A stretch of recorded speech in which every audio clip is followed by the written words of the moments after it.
بسم اللہ الرحمن الرحیم۔ مولاي صل وسلم دائما ابدا على حبيبك خير الخلق كلهم۔ السلام علیکم ورحمۃ اللہ تعالی وبرکاتہ۔ بسم اللہ الرحمن الرحیم۔ غوث اعظم رضی اللہ تعالی عنہ ایک کثیر الکرامات ولی ہیں۔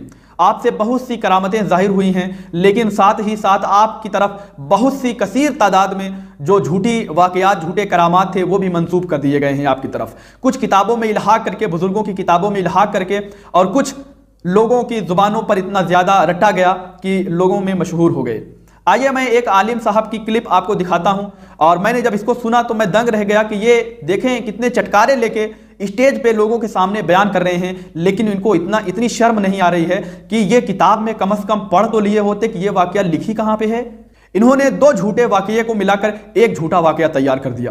پہلے آئیے میں آپ کو وہ کلپ دکھانا چاہتا ہوں، اس کے بعد میں آپ کو بتاؤں گا کہ ہمارے اکابرین نے ان واقعات پر کیا لکھا ہے، اپنی کتابوں میں کیا فتوے دیے ہیں۔ ایک ایسی کرامت سناتا ہوں جو آپ نے بہت کم سنی ہوگی، بہت کم سنی ہوگی۔ میں جملہ بیان کر کے آپ سے پوچھتا ہوں، آپ نے یہ کرامت سنی ہے غوث اعظم کی کہ جو ان سے مصافحہ کر لیتا تھا اس دن نہیں مرتا تھا؟ بڑے تو جانتے ہیں، میں آپ سے پوچھ رہا ہوں، سنی تھی؟ بولیے سنی ہے یا نہیں؟ اب سن لے غور سے۔ حضور غوث اعظم کی کرامت ہے جو ان سے مصافحہ کرتا تھا اسے موت نہیں آتی تھی اس دن۔ صبح صبح لوگ جمع ہو جاتے تھے زندگی کی ضمانت لینے کے لیے۔ ہائے ہائے واہ واہ واہ، کیسی بارگاہ ہے یہ پیران پیر، سبحان اللہ دستگیر۔ ایک عورت کی اولاد نہیں تھی، اسے اللہ نے سالوں بعد بیٹا دیا، وہ روزانہ لے آتی تھی ملانے کے لیے۔ ایک ہی بچہ ہے، بچ جائے۔ عقیدہ دیکھیں نا کتنا خاص ہے، ایک ہی بچہ ہے بچ جائے، ایک ہی بچہ ہے بچ جائے، اللہ کی شان۔ ایک دن بچہ مل کے بھی گیا اور مر گیا۔ اب اس کا دل نہیں مانتا تھا کہ مل کے آیا ہے مر نہیں سکتا، وہ اٹھا کے لے آئی۔ تو غوث اعظم کی بارگاہ میں شکایت کرنے آ گئی، بھئی یہ کیسے مر گیا ہے؟ مل کے جو گیا ہے، عقیدہ دیکھیں اس کا۔ جب آئی آگے ایک نیا منظر دیکھا۔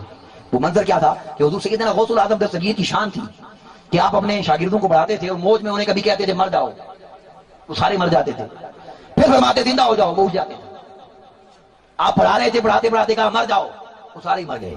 میں یہاں رک کے آپ کو ایک بات کہنا چاہتا ہوں، پوائنٹ کروانا چاہتا ہوں کہ یہ جو بتا رہے ہیں واقعہ، اس میں کہہ رہے ہیں کہ غوث پاک رضی اللہ تعالیٰ عنہ پڑھا رہے تھے، یعنی یہ غوث پاک کا بچپنا نہیں ہے۔ غوث پاک رحمۃ اللہ تعالیٰ علیہ جوان ہو گئے تھے، پڑھ چکے تھے، بچوں کو پڑھا رہے تھے، آپ کے شاگرد آپ کے ساتھ پڑھ رہے تھے، اور آپ اپنے شاگردوں کو کہتے تھے مر جاؤ تو سب مر جاتے تھے۔ اس کو ذرا پوائنٹ کرنا، آگے سنیے۔ جب مر گئے وہ بولی نہیں، اس نے چھپ کے اپنا بچہ بھی لٹا دیا۔ کیا عقیدہ ہے، دیکھیں نا سادگی دیکھیں۔ اس نے اپنا بچہ بھی لٹا دیا کہ کہیں گے اٹھ تو یہ بھی اٹھ جائے گا۔ اب آپ نے فرمایا اٹھ جاؤ، وہ سارے اٹھ گئے پر وہ نہیں اٹھا۔ اب چیخ پڑی میرا بچہ مر گیا، ماں تھی نا، چیخ پڑی میرا بچہ مر گیا۔ حضور غوث پاک نے توجہ فرمائی اور توجہ فرما کر کہنے لگے کہ اگر میرے کہنے سے مرتا تو پھر اٹھتا بھی، یہ میرے کہنے سے نہیں مرا۔ اب اسے پتا چل گیا کہ جانتے ہیں سب کچھ۔ اب اس نے اگلی بات کہہ دی، حضور مصافحہ کر کے گیا تھا، کیسے مر گیا ہے؟ میں تو اس لیے ہیلا کر رہی ہوں، ماں ہوں کدھر جاؤں؟ واہ واہ واہ، حضور غوث پاک کو جلال آ گیا۔ اب اگلی کرامت آپ نے آدھی سنی ہوئی ہے، جلال آیا، آپ اٹھے اور فضا میں ہاتھ بلند کیا، ہاتھ بلند کر کے جھٹکا دیا، اس کا بچہ اٹھ کے بیٹھ گیا، زندہ ہو گیا، وہ چلی گئی شکریہ ادا کر کے۔ مریدوں نے پوچھا حضور یہ کیا تھا معاملہ؟ آپ سنیے گا ذرا۔ آپ نے فرمایا اس کے عقیدے پر مجھے ترس آ گیا، اس کی سادگی پر مجھے ترس آ گیا، اس کا تڑپنا مجھ سے نہیں دیکھا گیا۔ اسرائیل روئے لے کر جا رہا تھا، میں نے اس کے ہاتھ سے روئے پکڑی، مجھے اپنے اللہ کی عزت و جلال کی قسم ہے، اللہ نے عبد القادر کو وہ مقام دیا کہ جتنے مردے تھے آج اس بچے کے صدقے اللہ نے سارے بھی زندہ کر دیے، سارے زندہ کر دیے۔ سامعین نے بتا، یہ اللہ کے ولیوں کی شان ہے، یہ حضور کی عرش۔ جی آپ نے سنا، انہوں نے اس واقعے میں دو جھوٹے واقعے کو ملا کر ایک جھوٹا واقعہ بیان کر دیا، بنا دیا اپنی طرف سے۔ اللہ اکبر، ایسے لوگوں نے ہی جھوٹے کرامتوں کو گڑھ گڑھ کے لوگوں میں مشہور کیے ہیں۔ اللہ کی قسم میں کھا کے کہہ رہا ہوں، ایسے ہی لوگوں نے جھوٹے کرامات جو آج مشہور ہو رہے ہیں نا، ایسے لوگوں نے ہی گڑھ گڑھ کے اپنی طرف سے لوگوں میں مشہور کیے ہوئے ہیں۔ میں کیوں اللہ کی قسم کھا رہا ہوں؟ کیونکہ یہ دو جھوٹے واقعات کو ملا کر ایک جھوٹا واقعہ بیان کر دیا ہے، بنا دیا ہے۔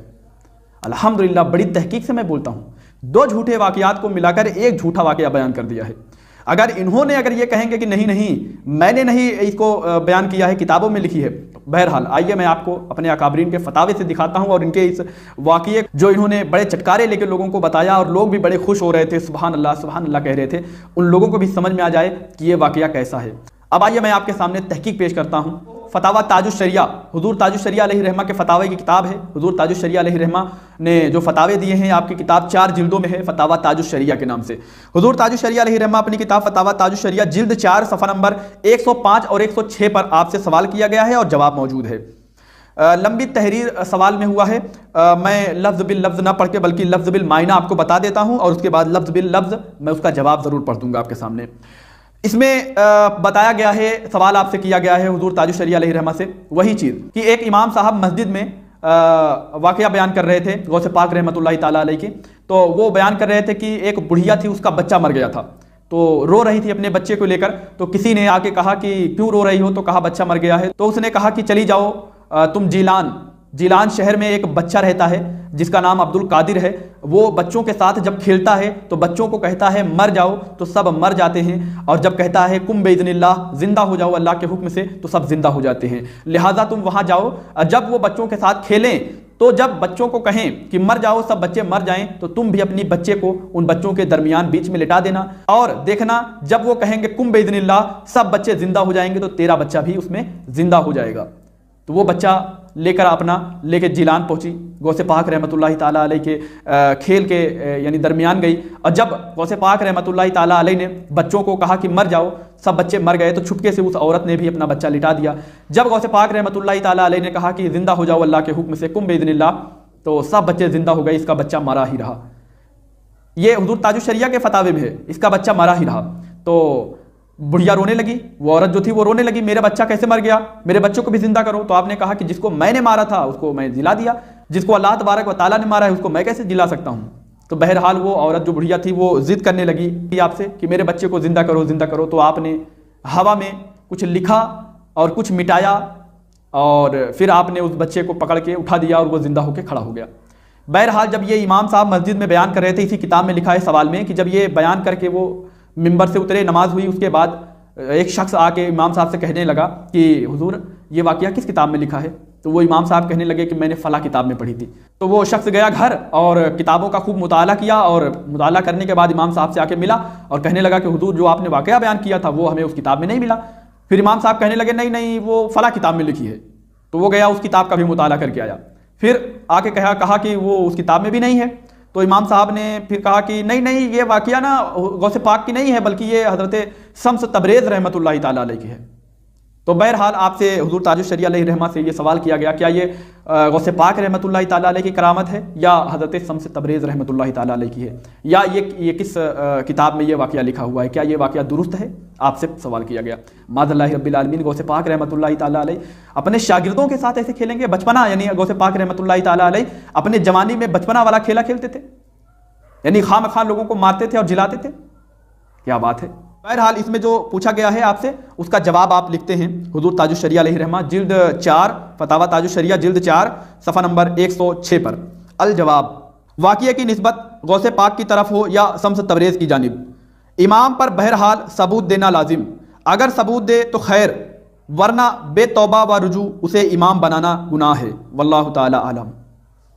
یعنی فرماتے ہیں کہ جس نے یہ بیان کیا ہے اس امام کو چاہیے کہ وہ اس کا ثبوت دے، وہ کس کتاب میں اس کو پڑھا تھا، ورنہ اسے امام بنانا گناہ ہے اگر وہ توبہ و رجوع نہ کرے تو۔ سمجھ رہے ہیں، حضور تاج الشریعہ علیہ رحمہ نے کہا۔ اور میں آپ کو بتاؤں ہماری تحقیق ہے کہ یہ واقعہ کسی کتاب معتبر کتاب میں نہیں ہے، بالکل گڑھا ہوا من گھڑت واقعہ ہے۔ تو بہرحال جس نے یہ بیان کیا، اگر کوئی میرا سننے والا ان تک پہنچ جائے تو وہ ان سے دلیل مانگے، ورنہ اگر یہ دلیل دے تو خیر ہے، ورنہ اگر یہ دلیل نہ دے تو انہیں امام بنانا گناہ ہے بقول حضور تاج الشریعہ علیہ رحمہ۔ سمجھ رہے ہیں، یہ ان کو ثبوت دینا پڑے گا، اور وہ بھی معتبر کتاب سے، من گھڑت واقعہ نہیں، کیونکہ آپ ایک مقرر ہیں، خطیب ہیں، اسٹیج پہ بیٹھے ہیں، لوگوں کو بیان واضح و نصیحت کر رہے ہیں، تو آپ کو تو بہت زیادہ قدم جو ہے پھونک کے رکھنا پڑے گا نا لوگوں کے سامنے۔ آپ نے کیسے ایک من گڑھت جھوٹا واقعہ، بے اصل واقعہ لوگوں کے سامنے بیان کر دیا؟ آپ پر تو توبہ لازم ہے۔ اب آئیے میں آپ کو بتاتا ہوں کہ اعلیٰ حضرت رحمۃ اللہ تعالیٰ علیہ نے اس کے اکارڈنگ کیا فرمایا ہے اپنی کتاب فتاوی رضویہ میں۔ فتاوی رضویہ جلد 29 صفحہ نمبر 629 630 پر یہ بات لکھی ہوئی ہے، صفحہ نمبر 629 630 پر۔ آپ سے دو واقعے کے متعلق پوچھا گیا ہے، اور ایک واقعہ یہی پوچھا گیا ہے کہ جو حضرت اسرائیل علیہ السلام سے زنبیل ارواح یعنی روحوں کی جو جھولی تھی حضرت اسرائیل علیہ السلام لے کے جا رہے تھے، حضرت غوث پاک رحمۃ اللہ تعالیٰ علیہ کو اس میں بتایا گیا ہے واقعے میں کہ جا کر آپ نے ان سے جھولی لے لی اور اس دن کی جتنی روحیں تھیں آپ نے سب آزاد کر دی۔ آئیے میں پڑھ کے سناتا ہوں۔ اور دوسری روایت ابلیس کی گڑھی ہوئی ہے، اللہ اکبر، ابلیس کی گڑھی ہوئی ہے، شیطان کی گڑھی ہوئی ہے۔ کون سا واقعہ؟ یہی جو ارواح زنبیل کو چھین لیا اور اس دن کی ساری روحوں کو آزاد کر دیا، وہی روایت کے متعلق فرماتے ہیں۔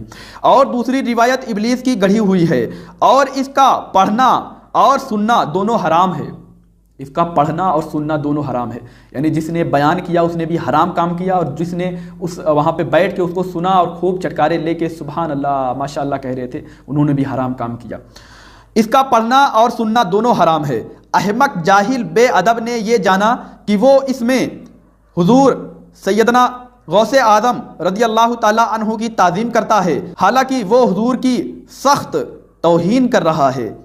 کسی عالم مسلمان کی اس سے زیادہ توہین کیا ہوگی کہ معاذ اللہ اسے کفر کی طرف نسبت کیا جائے، نہ کہ محبوبان الہی سیدنا اسرائیل علیہ السلام مرسلین ملائکہ میں سے ہیں، اور مرسلین ملائکہ بالاجماع تمام غیر انبیاء سے افضل ہیں۔ کسی رسول کے ساتھ ایسا حرکت کرنا توہین رسول کے سبب معاذ اللہ اس کے لیے باعث کفر ہے۔ اللہ تعالی جہالت و ضلالت سے پناہ دے، واللہ تعالی عالم۔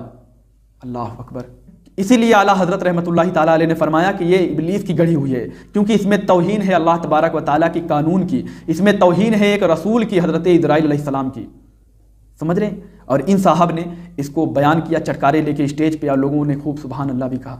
سوچیں حضرت اسرائیل علیہ السلام کی توہین ہو رہی تھی کہ ان سے روح لے لی گئی، چھین لی گئی، اور لوگ سبحان اللہ کہہ رہے ہیں۔ استغفر اللہ ربی من کل ذنب واتوب الیہ۔ مجھ سے بولنے میں کسی قسم کی غلطی ہوئی ہو تو آپ مجھے اپنا چھوٹا بھائی سمجھ کر مجھے معاف کریے۔ ویورز، آپ دینی مسائل کے متعلق سوالات کر سکتے ہیں، آپ کو قرآن اور حدیث سے صحیح جواب دیا جائے گا۔ WhatsApp number 9763040198۔ ویورز، اسی طرح کی اسلامک انفارمیشن حاصل کرنے کے لیے سنی اسلامک فیکٹس چینل کو لائک، شیئر اور سبسکرائب کیجیے، اور بیل بٹن کو ضرور دبائیں تاکہ آپ کو ہماری سبھی ویڈیوز ملتی رہے۔